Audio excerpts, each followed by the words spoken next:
గ్రహణ టైంలో చాలామంది మీరు మొదట్లో చెప్పినట్టు గరిక అనే దానికి చాలా విశిష్టత దర్పం అని అంటాం కదా! చాలా విశిష్టత ఉంది అంటారు. అసలు దానివల్ల అవును. అంటే ఉపయోగం ఏంటి? చాలా మందికి తెలియకపోవచ్చు. మీరేమైనా వివరించగలరా? ఇందాకే చెప్పా కదా తల్లి. హ్మ్. వాస్తవానికి కేతువు అనేటువంటి వ్యక్తి చంద్రుడిని మింగడానికి వచ్చేటప్పుడు, ఆ యొక్క చల్లదనాన్ని ఒకేసారి ఇప్పుడు నేనున్నాను తల్లి. మీకొక ఐస్ గడ్డ ఇస్తున్నాను. ఐస్ గడ్డ ఇచ్చిన తర్వాత మీరు నోట్లో పెట్టుకోగలుగుతారా దాన్ని ఒకేసారి? లేదండి.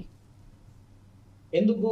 బాగా చల్లదనంతో ఉంటుంది కాబట్టి దాన్ని మీరు పెట్టుకోలేరు. అవును.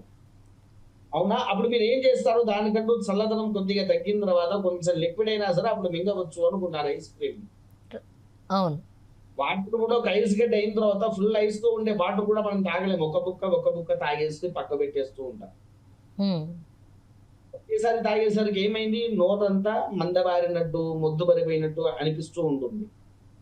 అవును గురుగారు. ఆ సందర్భంలో ఆ చల్లదనాన్ని తగ్గించడానికి వారి నోట్లో ఉండేటువంటి విషాన్ని చిమ్ముతూ ఉంటాడు. చిమ్ముతూ ఉండేసరికి అదేమవుతుంది మనం ఇంట్లో ఉండేటువంటి పదార్థాల మీద పడేసేసి భ్రష్టు పట్టిస్తుంది.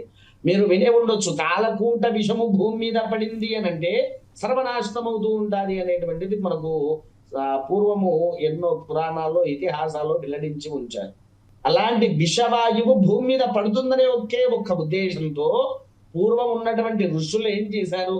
అక్కడ ఉండేటువంటి దర్భ గావచ్చు, గరిక గావచ్చు వాటిని తీసుకొని వచ్చి ఇంట్లో వండినటువంటి పదార్థాల మీద, పచ్చళ్ళ మీద, దేవతా మూర్తుల మీద, విగ్రహాల మీద, ఆఖరికి దేవాలయ శిఖరం మీద గూడా ఆ దర్భైనా, గరికైనా పెట్టేసి ఉంచేటువంటి వారు. ఎందుకనంటే గ్రహణంలో ఉండేటువంటి ఆ యొక్క విషవాయువు వీటి మీద పడితే చాలా ఇబ్బందికరము అని చెప్పేసేసనే ఒక విధానముతో ఒకవేళ ఈ యొక్క మూతలు లేకుండా ఉన్నటువంటి పదార్థాలను ఎవరైతే భుజిస్తారో భుజించిన వారికి సకల అనారోగ్యాలు ప్రారంభమవుతాయి అనేటువంటిది మన సనాతన ధర్మంలో పూర్వము శాస్త్రాలలో కూడా వెల్లడించి ఉంది కాబట్టి ఈ దర్భపూసలను వేసి ఉంచాలి తల్లి.